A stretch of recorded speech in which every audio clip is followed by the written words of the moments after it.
et bienvenue dans ce tutoriel sur le firewall Epifire. Ce tutoriel est encadré par Monsieur Zainal Mohamed, réalisé par Elif Lali Yousra, Laïli Fatam Zara, les étudiants de l'École supérieure de technologie de Salé, la filière Administration réseau informatique. De nos jours, la plupart des entreprises procèdent d'un nombre de postes informatiques, qu'ils sont en général reliés entre eux par un réseau local. Ce réseau permet d'échanger des données entre les divers collaborateurs internes de l'entreprise et ainsi de travailler en équipe sur des projets communs. Cette porte peut être utilisée pour des actions qui ne sont pas contrôlées, pouvant guider l'entreprise à la piratage des données, la destruction. Pour parer à ces attaques, une architecture de réseau sécurisée est nécessaire. L'architecture devant être mise en place, composée d'un composant essentiel, c'est le firewall. Cet outil a le but de sécuriser au maximum le réseau local de l'entreprise. Le firewall propose donc un véritable contrôle sur le trafic réseau de l'entreprise. Il permet d'analyser, de sécuriser, de gérer le trafic réseau et aussi d'utiliser le réseau de la façon pour laquelle a été prévu. Dans notre tutoriel, on va suivre le plan suivant. Qu'est-ce qu'un firewall? Le rôle de firewall, les principes, fonctionnalités, l'architecture DMZ et proxy, les types de filtrage, exemple de firewall, la présentation d'Epifire et l'installation. Qu'est-ce qu'un firewall? Un firewall au parafeu est un dispositif physique, matériel ou logiciel servant de système de protection pour les ordinateurs domestiques et d'entreprise. Actuellement, il existe deux catégories de firewall. Les firewalls personnels, protégeant uniquement les stations de travail ou les ordinateurs personnels. Ils sont installés directement sur l'ordinateur de l'utilisateur.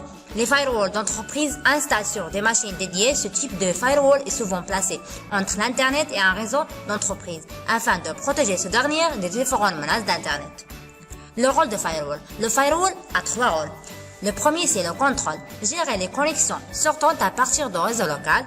Le deuxième, la sécurité, protéger le réseau interne des intrusions venant de l'extérieur.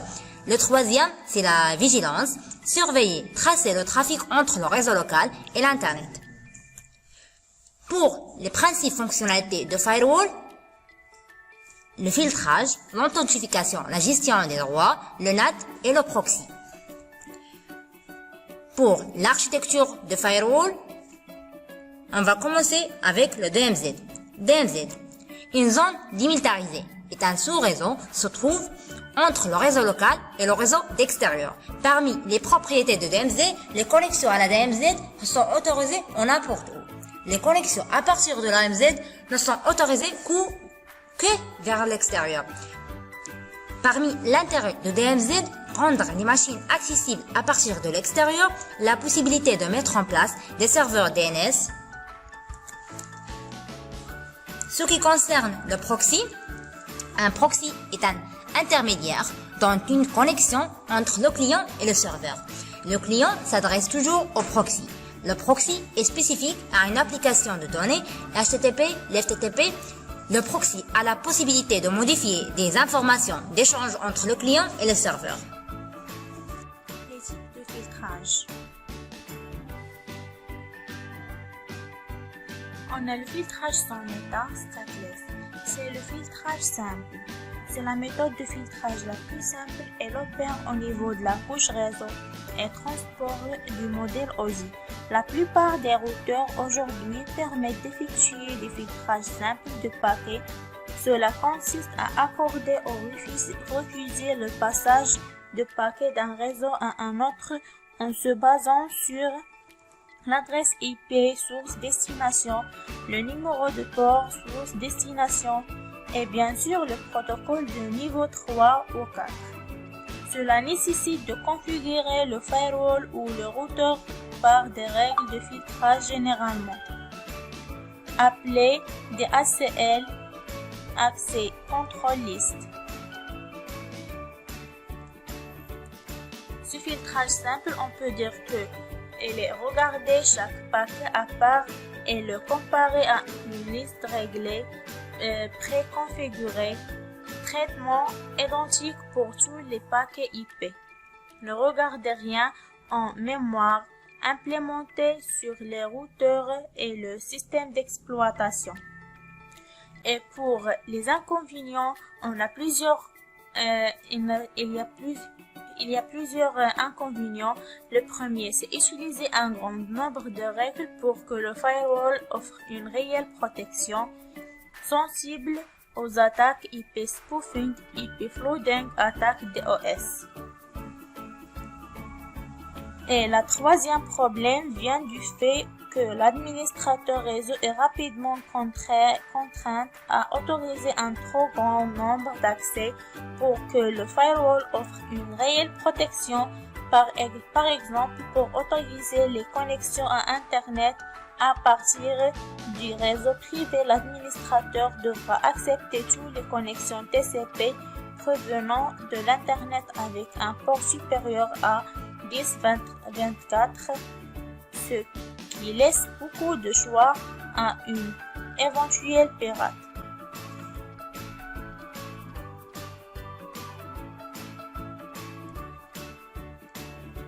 Deuxième filtrage, c'est le filtrage à état stateful, filtrage dynamique. Le filtrage dynamique, c'est l'amélioration par rapport du filtrage simple et la conservation de la trace des sessions et des connexions dans des tables d'état internes au firewall. Le firewall prend alors ses décisions en fonction des états de connexion et peut réagir dans le cas de situations protocolaires anormales. Ce filtrage permet aussi de se protéger face à certains types d'attaques DOS. On peut dire que ce filtrage dynamique conserve des états pour la connexion en cours dans des tables d'état internes au firewall. Décidé en fonction des états de connexion, seuls des paquets correspondant à un état préexistant sont acceptés. Et pour les inconvénients de ce filtrage, on peut dire que certains suites de connexion ne sont pas simples à faire et nécessitent des algorithmes spécifiques, comme principalement le FTP. Nécessite des ressources supplémentaires.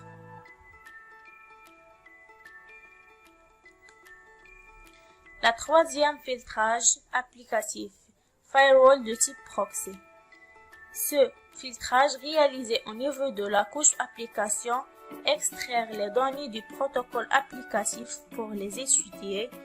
Chaque protocole est filtré par un processus dédié, contrôlé complet par l'administrateur pour chaque service des commandes utilisables. Ce filtrage, il faut bien sûr pouvoir extraire les données du protocole de niveau 7 pour l'étudier. Les requêtes sont traitées par des processus dédiés. Par exemple, une requête de type HTTP sera filtrée par un processus proxy HTTP. Le pare-feu rejettera toutes les requêtes qui ne sont pas conformes aux spécifications du protocole. Cela implique que le pare-feu proxy connaisse toutes les règles protocolaires des protocoles qu'il doit filtrer. Pour les inconvénients de filtrage applicatif, le premier problème qui se pose est la finesse du filtrage réalisé par le proxy. Il est extrêmement difficile de pouvoir réaliser un filtrage qui ne laisse rien passer vu le nombre de protocoles de niveau 7. En outre, le fait de devoir connaître les règles protocolaires de chaque protocole filtré pose des problèmes d'adaptabilité à de nouveaux protocoles ou des protocoles maison. Le deuxième problème, c'est le problème de performance pour les réseaux à grand trafic. Le firewall matériel. Il se trouve souvent sur des routeurs achetés dans le commerce par de grands constructeurs comme Cisco ou Nortel. D'intégrer directement dans la machine, ils font office de boîte noire et ont une intégration parfaite avec le matériel. Leur configuration est relativement ardue, mais leur avantage est que leur interaction avec les autres fonctionnalités du routeur est simplifiée de par leur présence sur le même équipement réseau. Sont relativement peu flexibles en termes de configuration. Elles sont aussi peu vulnérables aux attaques car la présence dans la boîte noire qu'est le routeur. Ce firewall, c'est un firewall sous forme de boîtier, conçu uniquement pour faire du filtrage, système d'exploitation spécifique, rapidité du traitement, supporte rarement les interfaces WAN, Cisco ASA, Cisco PIX. Ce firewall est intégré au matériel réseau, administration relativement simple, il y a un bon niveau de sécurité. Le firewall logiciel. Ce firewall présente à la fois dans les serveurs et les routeurs. On peut les classer en plusieurs catégories. La première catégorie, c'est le firewall personnalisé sur PC, Epitable. Elles sont assez sous-commerciaux et ont pour but de sécuriser un ordinateur particulier et non pas un groupe d'ordinateurs sous-payants. Elles peuvent être contraignants et quelquefois très peu sécurisés. Les avantages de ce firewall sécurisé en bout de chaîne, personnalisable assez facilement. La deuxième catégorie, c'est la firewall pour un réseau d'entreprise. Elle est installée sur une machine avec deux cartes réseau. C'est une firewall matérielle pfSense. Ce firewall tourne généralement sous Linux car cet OS offre une sécurité réseau plus élevée et un contrôle plus édéquat.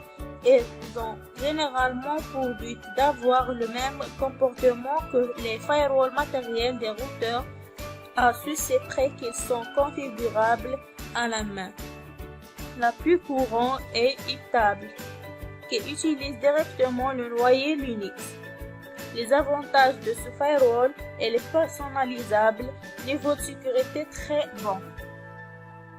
Pour bien expliquer, on prend l'exemple de ce firewall, NetFilter Epitable. L'outil, c'est un outil Linux exclusivement pour gérer le pare-feu qui est intégré en noyau Linux 2.4. Epitable est la commande qui permet de configurer NetFilter. Évaluation de la commande Epchain, les tables filtres, forward, input, output, NAT, mang. De nos jours, l'utilisation d'un antivirus n'est pas suffisante pour garantir la sécurité de nos données informatiques et notre vie privée. En effet, les pirates informatiques ont adapté leur attaque à l'évolution des technologies. C'est pourquoi l'utilisation d'un firewall physique bien configuré de type Epifire est primordiale pour protéger efficacement votre réseau informatique domestique ou d'entreprise. Qu'est-ce que ça veut dire l'Epifire? L'Epifire est une distribution GNU Linux orientée routeur et pare-feu qu'il est possible de configurer. Epifire offre un système complet de gestion de paquets.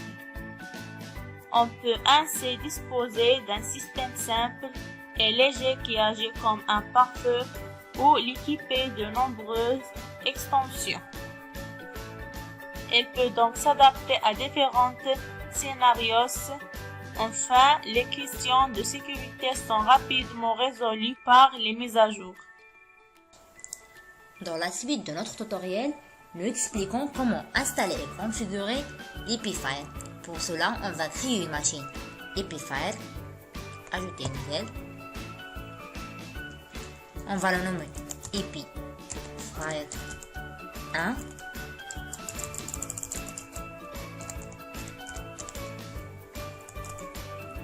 Le type C. Epifire est une distribution de Linux. On va dire Order Linux 64 bits. Suivant, on va donner la taille de mémoire. Suivant, créer une disque virtuel maintenant créé. VDI.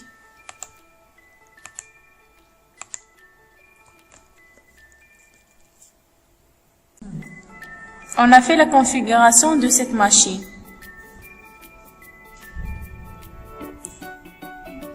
clique sur stockage et on a choisi l'image ISO qui convient. On a choisi la version 2,5.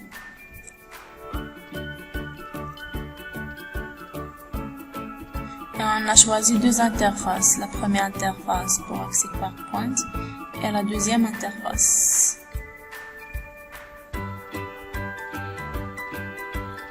Puis, on clique sur Démarrer.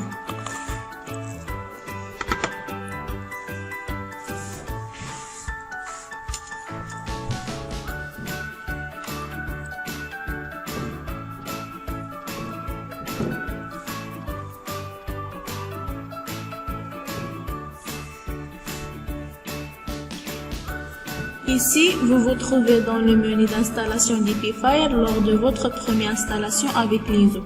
Appuyez sur la touche Entrée de votre ordinateur. Vous tombez alors sur la sélection de langue. La sélection de la langue, choisissez votre langue et cliquez sur OK.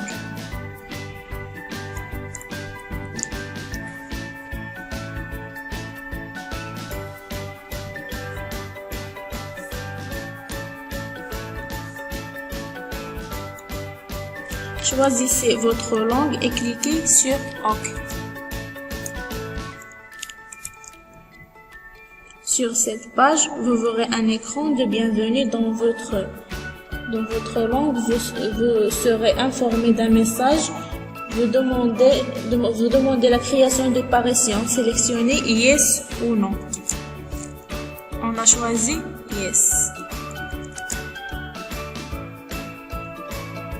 Dans notre cas, en anglais, vous vous trouvez face à un menu similaire qui vous proposera plusieurs choix. On a choisi le premier choix.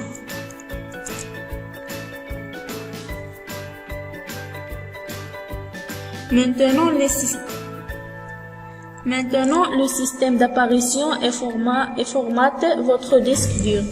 Ensuite, les fichiers du système seront dépackés sur le disque dur et la procédure d'installation débutera.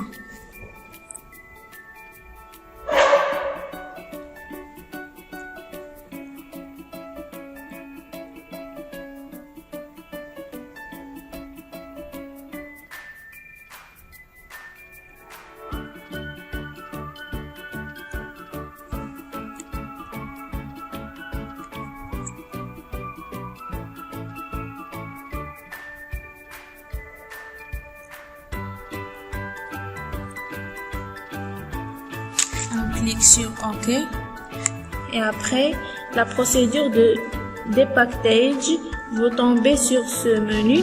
Celui vous demandera de choisir le type de clavier que vous possédez. On a choisi AZERTY,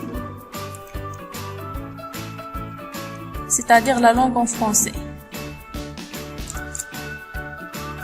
Puis on a choisi le nom de machine OSNE.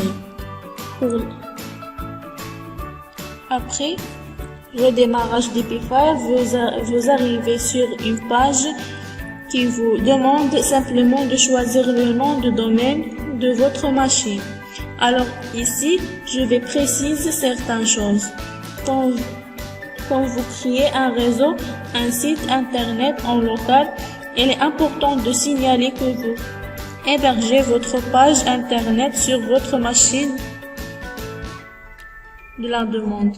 Domain name, qui dans le cas présente Hypergra en local l'interface web d'EpiFire. On clique sur OK. Ici, il vous demande un mot de passe qui servira à vos langues online de commande par la suite. Je m'explique. Quand vous lancez l'EpiFire la première fois, vous verrez apparaître sur votre écran tous les processus d'EpiFire qui s'activent un à un. Au bout d'un moment, quand tout sera changé, vous verrez apparaître ça sur votre écran, nom de votre firewall login.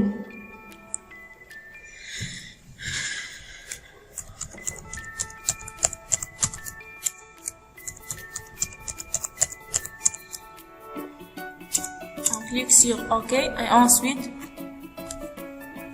vous montre la deuxième mot de passe d'admin.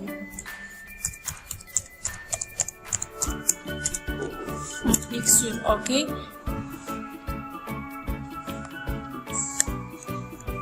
Lorsqu'on arrive à ce menu, on clique sur Network Configuration Type. Le rouge signifie le WAN réseau externe connecté à l'Internet. Le vert, c'est le LAN réseau interne privé connecté localement. L'orange, c'est la DMZ réseau non protégé, zone démilitarisée. Le bleu, le WAN, réseau sans fil, réseau séparé pour les clients de Wi-Fi. On va sélectionner Green Red. Ici, on va aller à cette là. On va configurer l'interface Red. Puis Green. On va mettre Select. On va mettre Done. On va passer à donner les adresses. On va commencer par l'interface Green. Par exemple, on va donner l'adresse 4022.168.5.1. On clique sur OK. Après, on passe à l'interface Grid. Ici, comme vous voyez, on a sélectionné statique. Non, on va sélectionner DHCP. Pour sélectionner DHCP, on va cliquer sur le bouton d'espace. Clique sur OK. On fait Done. La mouche pour les adresses DNS. OK. Puis on fait Done. Ici, on va sélectionner Enable. On va donner une adresse. Par exemple, c'est l'adresse de serveur DHCP. On va donner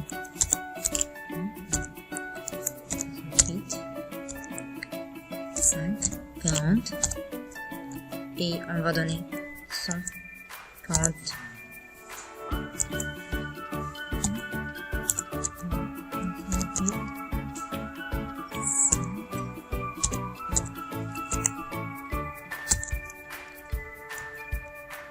On va faire OK.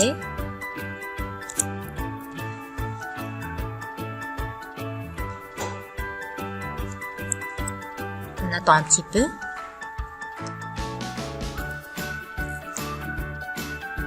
Maintenant, notre machine a été redémarrée. On va attendre 7 secondes.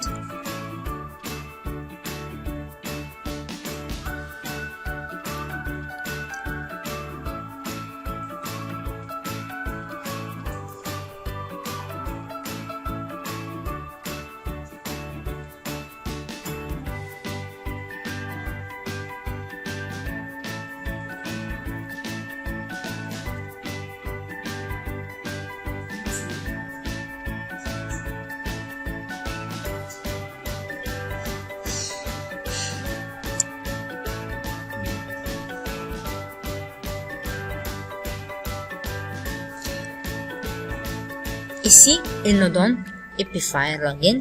Pour nous, on va donner root. Après, le password, c'est le password qu'on a déjà entré.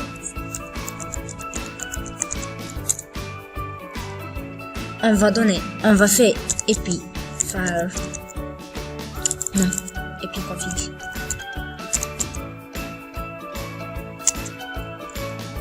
Grain.